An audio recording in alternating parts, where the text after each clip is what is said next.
Really grateful to be here with you all. I'm been looking forward to it. I would love to start, if you're open to it, by unifying our voices, because that'll help my voice come online a little more comfortably. You open to that? Yes. Nice. All right, let's do a big exhalation through our feet down into the earth. So together. Long, deep inhale now from the earth to the crown. Pause. It's open to grace above us, all around us. And then long, slow, deep exhalation all the way back down to the earth. Let's grow our roots together, rooting down into the earth. And then again, long, slow, deep inhalation from the earth up. Let's pause and open to grace together, all directions, all relations. And again, exhale, offering it all back down, full circle into the roots of the earth, into the nutrients, which fuels all. And again, long, deep inhale up from the earth. It's open to grace. And together.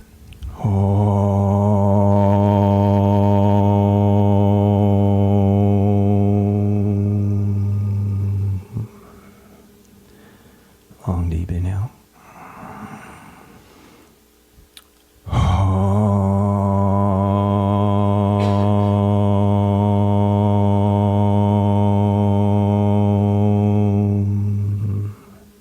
Once again, for all of our relations, long, deep inhale.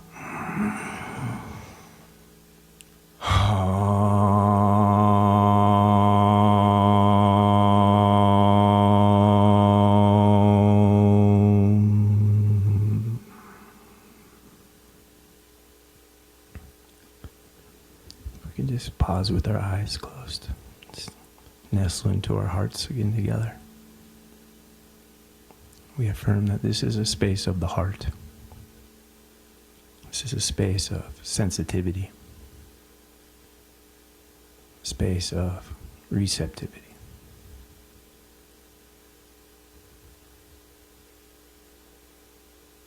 And we come as students to life this morning, open to a limitless potential which is unknown to each of us, and which can only be received if we step into that unknown.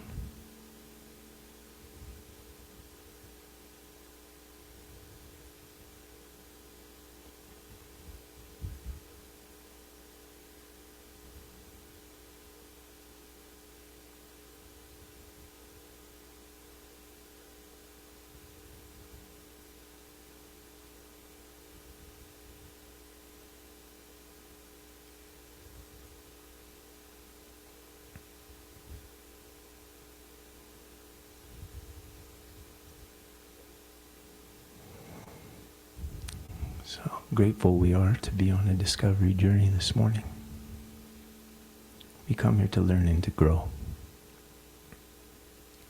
The master has only become a full-time student, knowing that to know anything is useless, actually, in a massive freestyle of universal confluence. And is the same within each of us.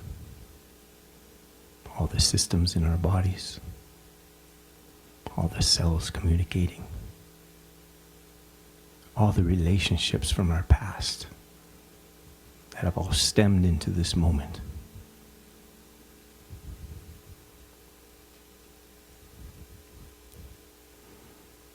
And to the glory of all this grandeur, we come in humility.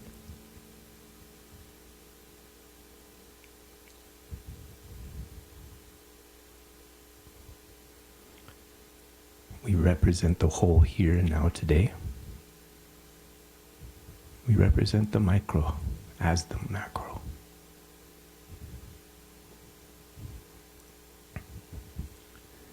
Accelerating change has led to uncertainty in every sphere of life. At the individual level, there's insecurity with regards to relationships, work, health, and security. And on a global level, there's anxiety about the fluctuating market economy, precarious ecological conditions, and conflicts between nations.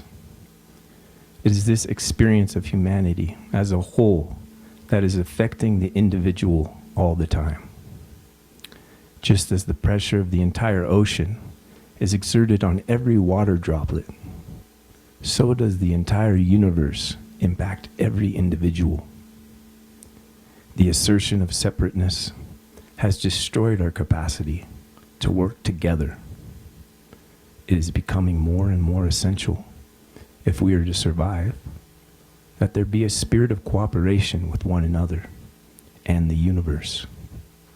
And one cannot possibly cooperate with another unless one in themselves is harmonious. Awakening is the flowering of the heart, from which the arising of suffering is fully seen. All feelings arise and cease then, without resistance. Emotional hurts then do not sustain. One is at home then, even amidst strangers. One feels a greater sense of connection to all people and all things, and the whole world becomes one home. All this is attainable only when one establishes a powerful connection with the universal, with the divine. It is also then that humans' sense of responsibility undergoes a radical change.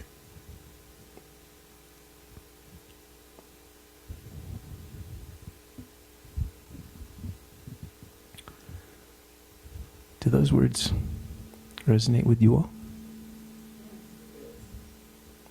Nice. So from my little branch, my little viewpoint, I literally never had hope in my life until I learned about this concept of awakening. It was why I was depressed from the earliest age.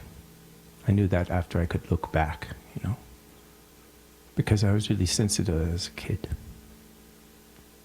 I literally saw what we were doing as a society, as a species, like being on a runaway train. So I wasn't one of those kids like aspiring to go to college to get some job or to create something with my life, because none of it made sense. So when I found drugs and alcohol and a relief from my sober reality, it was game on for me. That was freedom. Until for some reason, universe lined up a little yoga experience on a beach. I just did like 30 minutes of postures, and then she sat me down, told me to close my eyes and just breathe. I expanded and went somewhere. I didn't come back for like 30 minutes. She finally tapped me on the shoulder and said, "You went somewhere, didn't you?" I was like, "I don't know, did I?" She's like, "It's been like 30 minutes. I was like, "Whoa, really?" Felt like just a couple of seconds. That experience changed my life. It was suddenly game on for me. Like I had reached that place that drugs and alcohol took me, that relief from my individual perspective of life. I reached freedom. Expansion of consciousness occurred. And so I just started to read everything I could.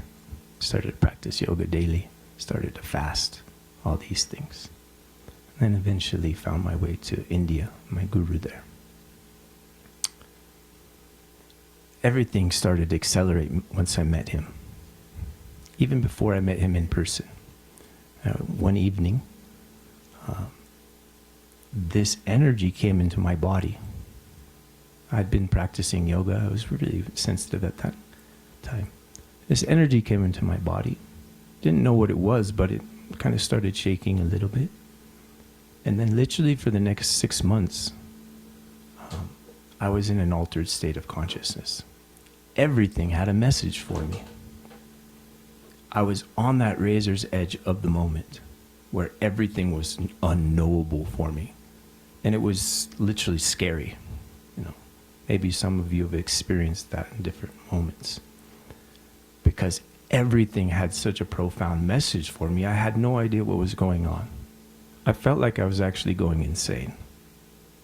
Like, eventually, I got to the point where I just knew I needed a teacher. I needed to go and just meet someone who had some answers to what was happening to me. I found my way to India, and the first monk I met, it was like meeting a Jedi master. I was a big Star Wars fan when I was a kid, you know? Just the way they talked. You know, we had this little orientation on the lawn. And I'd never seen a being speak like that. He could be so funny and then go so serious. And then just drop this universal bomb. And then make a hilarious, lighthearted joke. And it was just, it grabbed my attention so much. And then the first time sitting in front of my guru in physical form, it was like a golden arrow shot me in the heart. And I fell completely in love. I'd never felt such love. I loved my grandparents and my parents so much, but nothing touched the love of what I experienced that day. So I was fully hooked at that point.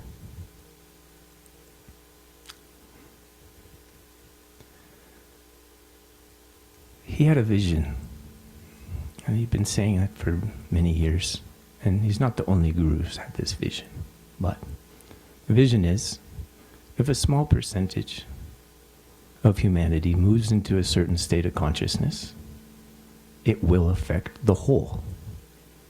And actually, the power of consciousness, the power of the conscious, is 100,000 times stronger than the power of the unconscious. And he said, one awakened person can affect 100,000 unawakened. Because we all have the same setup.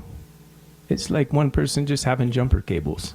Can you imagine how many jumps you can do with one set of jumper cables over a few months or even just a couple years? And that's because we're all connected. The morphogenic fields which we share, which we can feel in this space. Why does this space feel so tasty? There's infinite reasons. That's a big one. And then, of course, from the top down, from the ministry down, the vision they hold, the level that their heart's at, the clarity of their intention, the clarity of our intention here today, the ability we can have just to be open to meet each other in the heart, like that little affirmation I invited us into at the beginning. The affirmation of the heart, which is always sensitive, receptive, open to meet the moment, open to meet the unknown, because then only can we respond outside of our past. There's a Sanskrit word called prajna parada. Prajna parada. Prajna means wisdom. Parada means offense or offense against. One of the biggest experiences I had in India that first trip,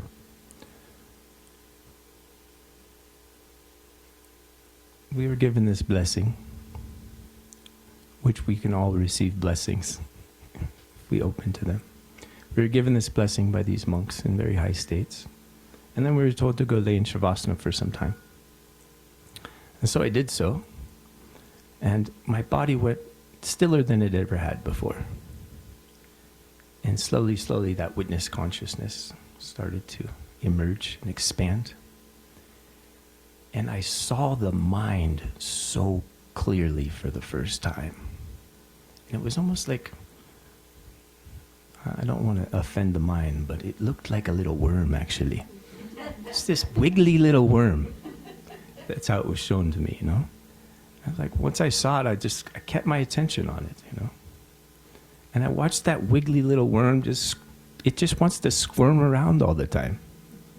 I kept watching, I was like, gosh, I had compassion for it, actually. I just kept watching it for several hours. And as I was watching, I was having all these revelations about my own life. I was seeing about my childhood, and it took me all the way back, actually, to when I was a little kid and watching cartoons. And it showed me when I first started to identify with the mind. And it was literally with Mickey Mouse and like the Disney cartoons. It's not a bad thing, but like that's when the sense of self was like, oh, this is me, this is not me. Oh, that little cartoon's doing that. I want to do that. Like all the little me and eyes, right? Eventually, as I continued to watch it, Mickey Mouse went into the Fantasia movie. Remember Fantasia? Where he's got the wand and he is dreaming everything. It was absolutely incredible. Suddenly I'm having full-blown visions, right? And in this incredible experience. And then at a certain point it got so intense, I was in bliss, and it just popped and everything went completely silent for the first time in my life. Literally a moment later, my monk walked in, because we all had personal monks that we were able to like lean on, reflect with, ask questions. It was like he'd been watching my movie and he like knew perfect time. You know, like here's the pop. He walked in, he's like, Matthew, it's time for us to go on a walk. Walked outside. Oh, most incredible experience in South India. It's all tropical and warm. So much greenery. It had been raining. It was just so rich out there, and everything was so alive, you know. The senses were fully online. So I just take this wonderful walk with this Jedi master. You know, I'm just having best trip of my life, you know. And he's like, "You hungry?" I'm like, "Yeah, I am." So he takes me to the cafeteria, and it's empty. And they have watermelon, super good watermelon in South India. So I just go and fill up my plate with watermelon and just start having the most incredible experience. Watermelon, you know. We've all had such. If we're just dry as dirt, you know, we're in the desert or something, you get some fresh fruit, nothing better. It's so incredible. So I'm eating this watermelon, like feeling so blissed out. And a friend that I'd met in this course is from Scandinavia somewhere. He starts to walk up the steps, and I put my attention on him. And I'm literally able to read every single thought happening in his head. I could see very clearly, because there's just one mind, actually. We're all just connected through a certain frequency, which they call is the mind. We all identify with it differently. So if you move into a certain expanded state, you can see the mind of others, because everything is here. I could see his mind perfectly clear, and I was given one of the most profound teachings at that point, because I could see him thinking that he was walking his body up into the cafeteria. He looked over at the little bowl where the watermelon was. It was empty, because I'd taken all the watermelon. He started to suffer at that point, because then he identified with, oh, the watermelon's not here. I want watermelon. I, of course, was so elated to then still have some watermelon, and I was like, brother, watch him go into bliss or happiness again. That teaching was so profound for me, because I could see so clearly how he was actually not operating his own body. There was this one energy which was bigger and moving through all things, operating his body. But every moment he had this, even the smallest identification that he was doing it, that he was walking up the stairs, that he saw there's no watermelon, that his body wanted watermelon. That is suffering. I could see that so clearly, because that moment takes you into separation consciousness. It's just this moment of identification. That's the prajna parada. It's the offense to wisdom.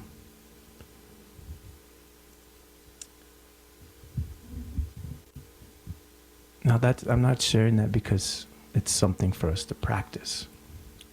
But for me, that was a profound, impactful truth that I see it play across the board right now. The moment we identify with one thing makes us not identify with another. And it compounds our ability to be connected to a fuller experience, which is moving through all things, always. Does that resonate with everyone? And the trip is, it's just this one little moment of mechanism in the mind which makes that experience a reality for people. But it's not the truth, like you said, the truth with a capital T.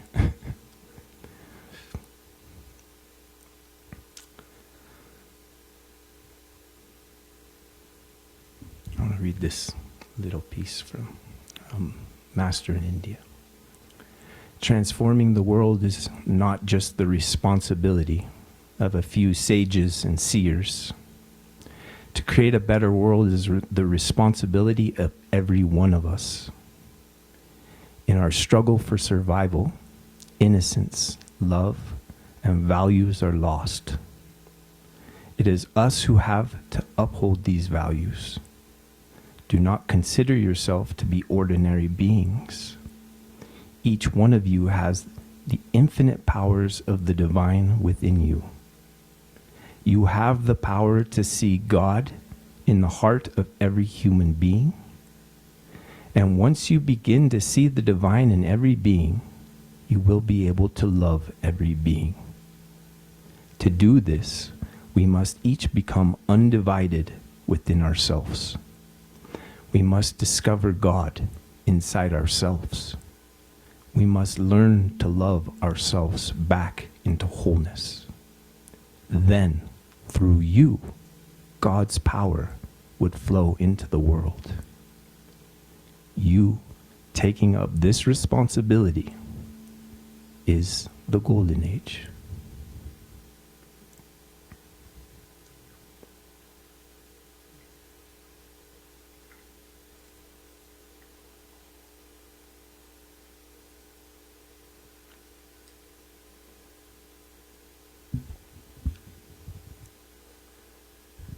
Love to sing a song.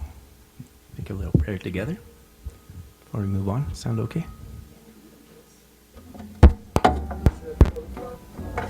Shri Bhagavan.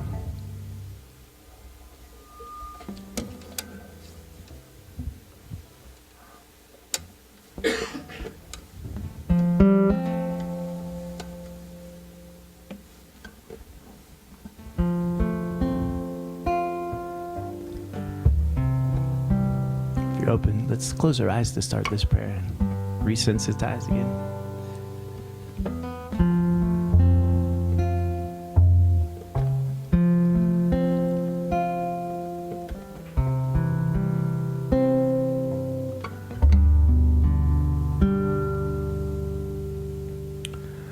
Oh, I offer myself to the flame in your holy name, to be burned away. Only divine remain. I offer myself into the sun, mighty Holy One. Illuminate your sons and your daughters this day. Oh, oh, oh.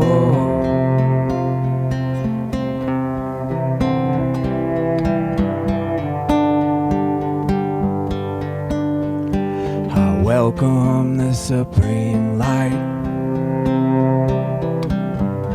the supreme love, the holy sacred presence and ascended ones.